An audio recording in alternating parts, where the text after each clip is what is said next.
So hi, welcome everyone. My name is Neil Hellis. I work for a company called Spatial DNA, and we do a lot of work with FME. It's one of the core tools that we bring to our clients in our different consulting engagements. We do a lot of work with, one of our main focus areas is local municipalities, so local governments. They're a really fascinating client for us because they're really connected to citizens. So, they're the people who pick up your garbage and what have you. So we have a real connection to them personally with the services that they provide. But they're also really interesting because they have like 30 lines of business, right? They have parks and recreation, they have water, wastewater, they have transportation. So they're really complex organizations. And traditionally, municipalities or local governments, they've sort of had those lines of businesses be siloed from one another, right? So different departments collecting data, using information in a siloed manner, right? And so we know that, we're talking about data and how data is the sort of new currency of our world. Breaking down those silos is really important. And so really keen, really forward-thinking municipalities have already started that process of breaking down those silos, sharing information between their divisions. But often those integrations between different departments can be like manual or ad hoc, like, email me a spreadsheet dump of your database and I'm gonna have our summer student input that into our database. So it's kind of ad hoc things like that. Or at best, we see point-to-point integrations where somebody's coded up a script to be able to copy data across, on a nightly basis, things like that. So this kind of leads to the idea of having those ad hoc processes aren't really sustainable in the long term, and we'll talk about that in this presentation. But they kind of suggest that you might want to be using an enterprise service bus. And so I'll describe in this presentation what an ESB, an enterprise service bus is, what it does, and how it can help sort of integrate the data across an organization that might have multiple different information systems. Now, FME is really interesting because FME actually has a lot of the same sort of design patterns and capabilities that some very heavyweight enterprise-grade ESB platforms do as well. So we've been thinking, and we've been actually implementing at some of our clients, the idea of using FME as basically an ESB platform to bring together these different enterprise systems and the information between them, right? So in this talk, I'm going to cover off sort of what the trouble with point-to-point integration is, and I'm going to define what an ESB, what an enterprise service bus is specifically, right? And what makes FME an ESB. I'm going to walk through an example of a Municipal 311 system, and if you don't know what a 311 system is, we'll talk about what that is too. And then I'll sort of provide, my sort of take on if you're from a local government, if there is anybody here from local government. Awesome, great. So if you wanted to do this same thing in your organization, or if you just have another complex organization, I'll give you sort of my thoughts on how you would start that process, all right? Okay, so a point-to-point approach. So imagine all these blue circles here are different enterprise systems you might have, right? So different departments have their own databases, their own systems, and the CIO says we need to integrate the data together from all these different systems. We should remove duplication, we should be sharing information together. So one thing that we could do is we could have point-to-point connectors between all of those. So, well, we could probably find, a developer to code up all those different connections between all those different systems. But then, let's say we went to upgrade one of those systems, then we'd have to, change like a dozen different connectors, and it doesn't really get sustainable. And so what happens is if you just have a couple of systems that you're integrating together, that point-to-point approach works pretty well because there's only a couple of them, and if one system changes, there's not a lot to really maintain there. But as you start to add more and more systems that you're integrating together, then the cost of maintaining those far outweighs the value that you're getting. It kind of gets to be an exponential cost-to-value relationship there. So instead of having that point-to-point approach, what we take is kind of the hub and spoke approach, and we've decided that we can put FME in the middle of all these different enterprise systems and be able to have messages go back and forth between those systems in an orchestrated, meaningful way, right? So there's two key things that happen there. One is that we've vastly reduced the amount of maintenance that you need to perform on an ongoing basis with these connectors. And the second is that you're reducing risk, because now if one system, changes or goes down, you haven't impacted everything else in a really poor way. Okay? So point-to-point, bad. So instead, we're going to go with an enterprise service bus approach. And it's interesting, this graphic here, kind of, the ESB sort of looks like a little pipe there, and so that's kind of on our theme of FME being the pipe of moving all this data back and forth. So what is an enterprise service bus? And this is a sort of a long, very smart definition by somebody at IBM. And they said, an architectural pattern that supports virtualization and management of service interactions between communicating participants. Okay, so I think what that's saying is that we have a bunch of different systems, and they're independent of each other, and they can all connect into this service bus. And they can basically send messages onto the service bus, and other participants, other systems that are connected to that bus can also listen to those messages if they want to, right? And they don't need to know that each other are connected to that bus. So it's just a way to share information across a common sort of platform, right? So basically what's it doing? It's receiving requests and events. It's translating those messages into some other format or protocol or format.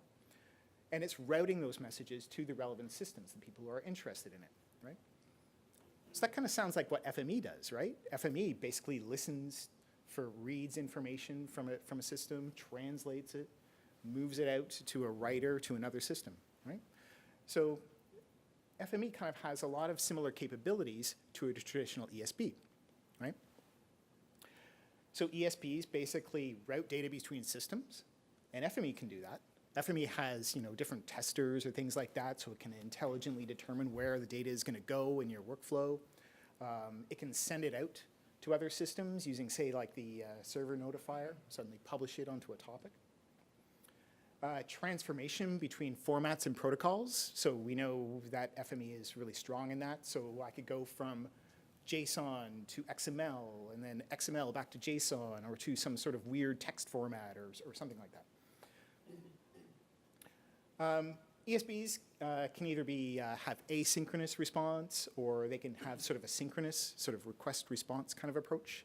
And FME does that as well too. When you publish a service onto FME server, we have different service types. So you publish it through the job submitter service type. In that case, it's kind of asynchronous. You fire a job submitter, and it'll just go off and do its thing, and sometime later it'll finish.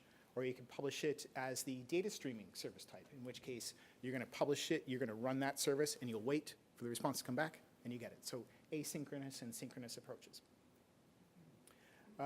Publish subscribe mechanisms. FME server also has that. The entire notification platform is based on this concept that there are a set of publishers, there's a set of subscribers, and there's topics that they pass back and forth between them.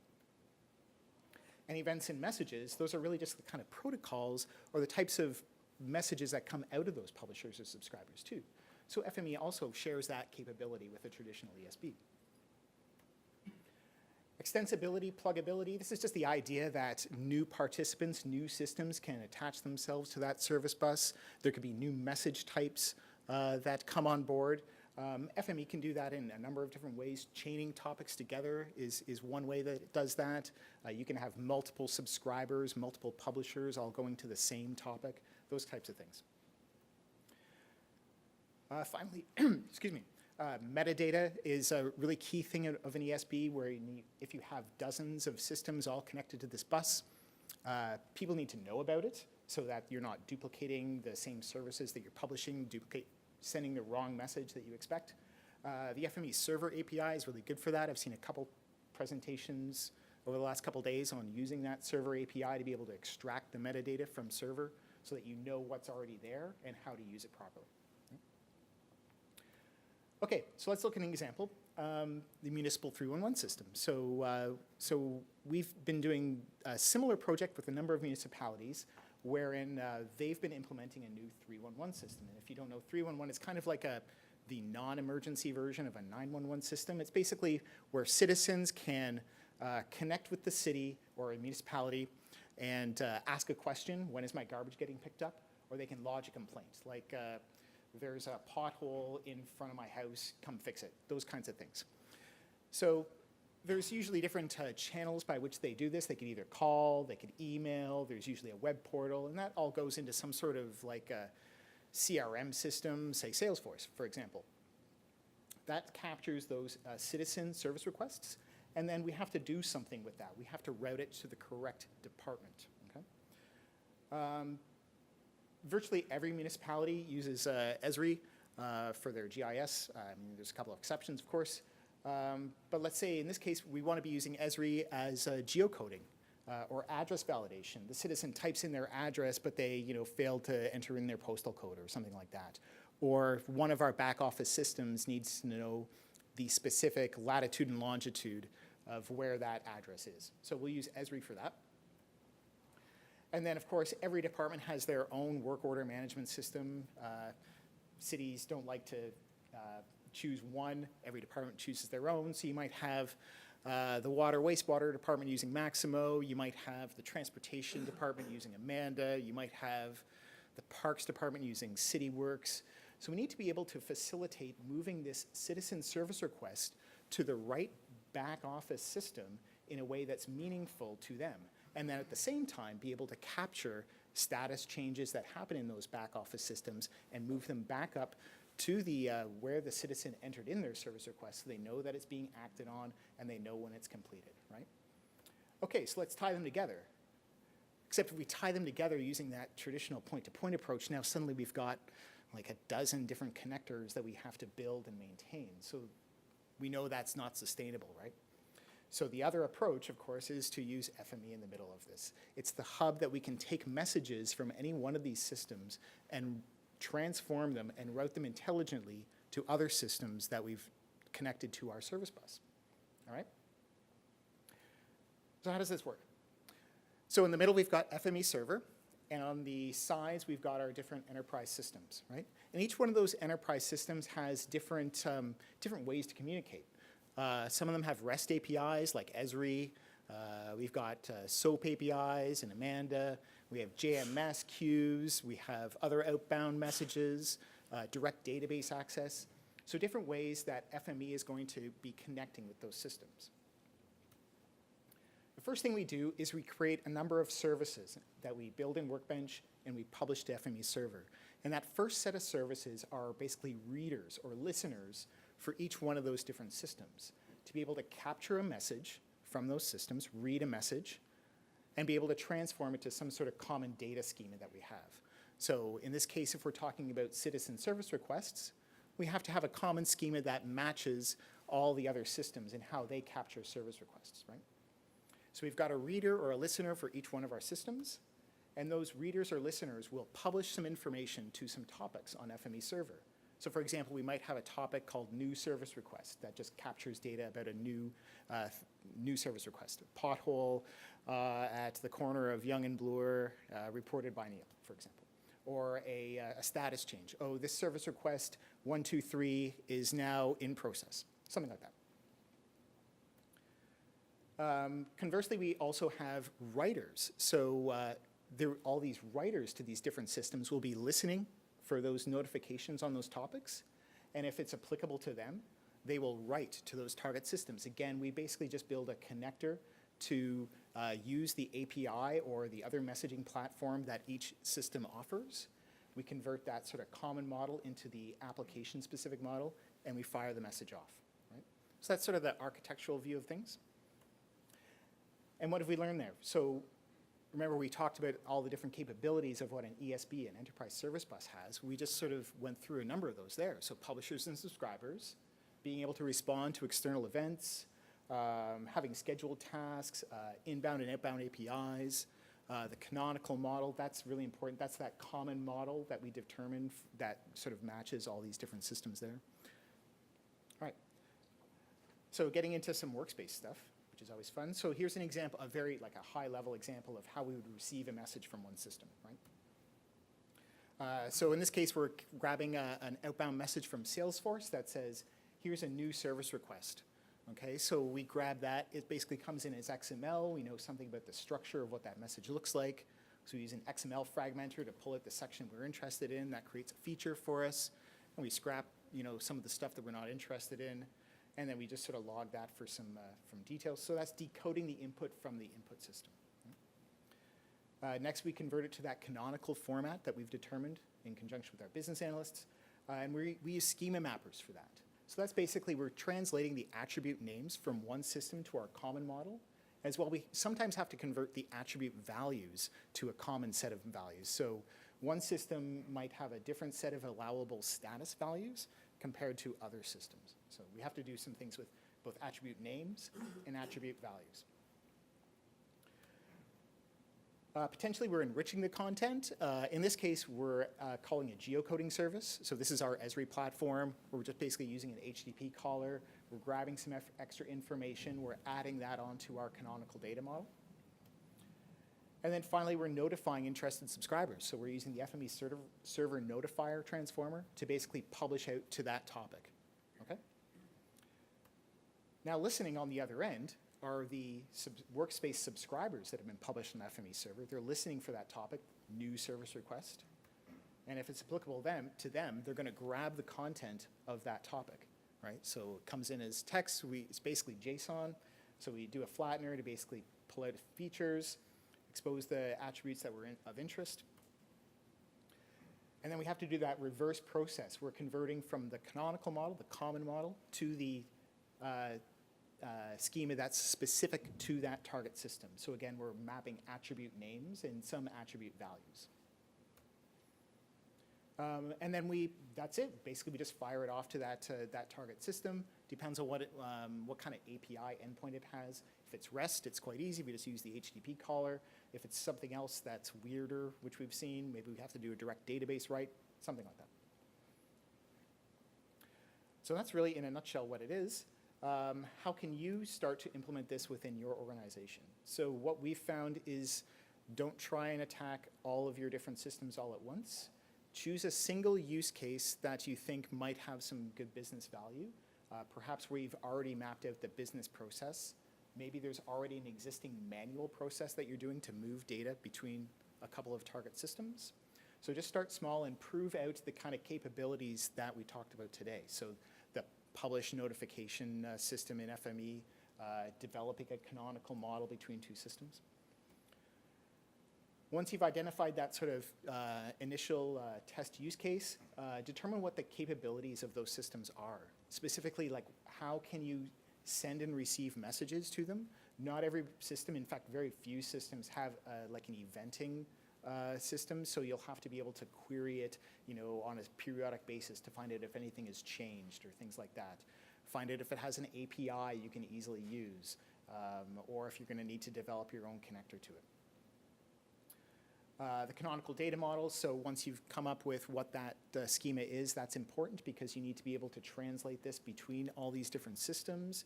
That can be extended over time as you add new systems on board. Metadata, documentation, so no one likes to actually write metadata or documentation, I've found, but everybody likes to use metadata if it's there for them. And it's fine to sort of skip it if you've only got a couple services published on FME server, but I was doing a project recently where they had me kind of go through their couple of FME server instances and kind of describe all the services they had published there, and it was a nightmare because there was no metadata associated with any of the services, so please just do it. It's so much easier. Fail gracefully. I think I would probably rewrite this bullet point to say, just don't fail silently. So there's always going to be cases where you send a message to FME and it goes to write it out to some other system, and that other system is down for some reason that, whatever, somebody took it offline for 5 minutes and it's going to come back up again. But that message is now stuck. It didn't get there.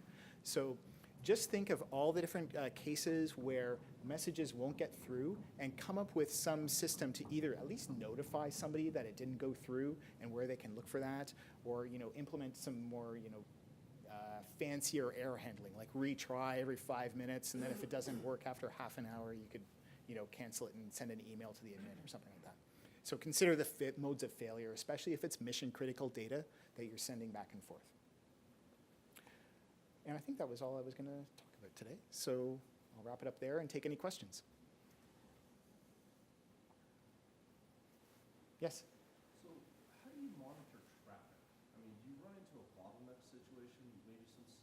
going haywire and dumping just a flood of stuff through the bus. Right. So the question was, how do you monitor traffic and I guess like the load on the server, the number of messages that you're receiving. So that's a really good question. It also impacts for some systems like Salesforce is an example. They might have limits on the number of messages that can come out based on their licensing model or something like that. So that's kind of a business analysis a thing that you would have to do in advance of this to be able to determine what, how many service requests do I have going into this system on a given day? How many times is my workforce going in and updating something? And then kind of do an assessment there and expect, okay, I'm probably going to get 200 messages a day, or I'm going to get 20,000 messages a day. And then, yeah, that's kind of gets into the architecture of how you set up the system. Yeah. Yes? See, for some of the homegrown systems, you probably have to write your own RESTful API Yeah, to yeah. be able to integrate with it. Mm-hmm. That's the point. The other thing, for following up his comment, it seems to be some point you will need a enterprise bus monitoring control system so that you can queue some jobs, you can also move the priorities of those services and as you expand. Mm-hmm. Yeah, so there were two comments there. The first one was for custom in-house applications you're trying to integrate with, there's going to be no API. You're going to have to write your own, and that's a fact of the matter. The second comment was around once it starts to scale, at a certain point, you're going to have some sort of monitoring service or advisory service that can then start to schedule some of these services that are running, maybe even move them off onto other servers. Yeah, for sure. And yeah, part of a good FME server administration, in my opinion, is to be able to monitor the load on your FME server, understand how the engines are being used, and determine whether or not like a more distributed system makes sense for your organization. I think that's true whether or not you're using this ESB approach to things or whether you're just dumping a bunch of services onto your FME server. So, yes? Can you shed some light on how do you deal with changes in schema? Yeah, so changes in schema. So let's say I have a back office system that has upgraded from one version to the next, and now all of a sudden the schema is different. So there's basically 2 points there or three points that need to change in this architecture. The first is the reader of that system, because now the schema is slightly different. The second is the writer, what writes back to the system. And the third are the schema mapper files that you're using, or tables. You can use a file or a table for the schema mapping. So at least yes, you do have to make changes, but it is constrained to those isolated components. And the benefit of this approach is that instead of, if you went with the point-to-point approach, you may be changing half a dozen or a dozen different connectors and then having to go through the testing process of each one of those, where this is at least you've constrained where it is you need to make those changes, and you've constrained the amount of regression testing you'll need to do to confirm that works.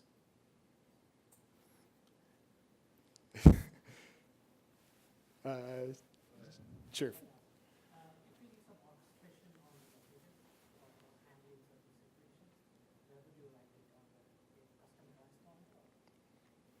Sorry, so the question was if we need to orchestrate the messages, would it be done through a custom transformer or something else? Oh, are you thinking in terms of the like a sequence of how messages may go out? That's a good question. If there are multiple messages coming in at the same time, right. So that gets into like a synchronization thing. So for example, well, maybe I'll put words in your mouth. I hope this is correct. Let's say I get a status update on a particular service request, and then immediately I get a second status update on that service request. I have to make sure that I handle them in the right sequence. And so the answer is that it sort of depends on the system that you're reading from. If you're getting like a real-time messaging stream from one system, there are ways to architect your FME server so that all those messages come in on, say, one engine, so that you know that you're getting them in a certain sequence. If you are reading from a database, then you can be sure that at the moment that you read that database, it's at least atomic, that you're going to get the latest state of those. So I think it somewhat depends on the system that you're working with, how you might handle that specific sequencing of things.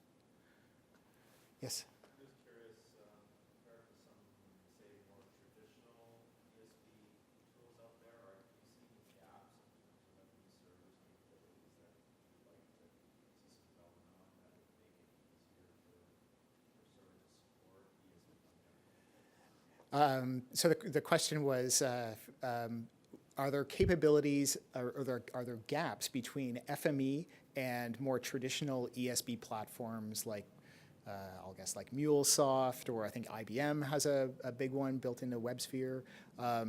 So I think probably the key gap that we see is that many of those ESB platforms provide some sort of messaging guarantee that'll happen. So I talked about failing gracefully. What happens if that subscriber workspace fails for some reason? Well, now that message is taken off of the notification bus, I need to be able to retry that somehow. But what I do know is that the sort of guaranteed messaging of a lot of ESB platforms basically consumes a lot of memory, right? Because they're guaranteeing that by storing everything in RAM. So I think that's not an easy problem to solve, and I don't know how you would go about that, but guaranteed messaging, would love it. Yes, Dale? Too shy, but he says, what idea might be just to pump stuff into SQS or something like that. Yeah. You could use FME to do that in a very reliable way, and then later on, use FME to pull stuff off that. Yeah, perfect. There you go. Yeah. Yes? On the same lines, the competitive are using the desktop server or message queuing, Okay, so yeah. integrating with that would solve some of the issues. Right. So the comment was using BizTalk or some other messaging queuing service to be able to capture those messages outside of FME, so that it provides that sort of extra layer of resiliency, I guess we'll call that. Sure.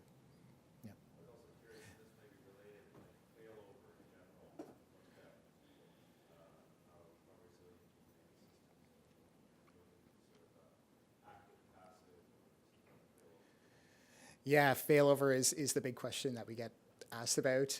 Most of our clients use an active-passive approach, and yeah, it has its benefits and limitations. Yep. Mm-hmm. Yes. Last question here, I guess. Sort of a question and not a question. It's like you pulled up major systems. Yeah. Maximum. Yeah. The Maximum guys aren't friendly. And they're not That's what I've found too. Yeah. Yeah. just not IBM, but the folks that own Maximum. Yeah. Very protective. Yeah. So I'm assuming you had like a dev test environment, because they're not going to let you just. No, absolutely. Yes. Dev test environment. Dev staging prod. Yes, that's right. Yeah. Yeah. Because they're not going to let you write, anything to a system unless it's. Today we presented a sort of a technical architectural approach to this. What I didn't mention was that in these projects, which we might do a sort of initial implementation over a course of like 6 months, let's say. The first 3 months is just negotiating with these different business units about, hey, we want to integrate to your system. And the first thing is like, no, we have business processes that we love and we don't want to change it. And there's that's a culture change thing that needs to happen. And figuring out a way to get people to understand the value of those kinds of integrations is really important. So yeah, I don't discount that whatsoever, and it's true all across all organizations, whether it's work orders or anything else.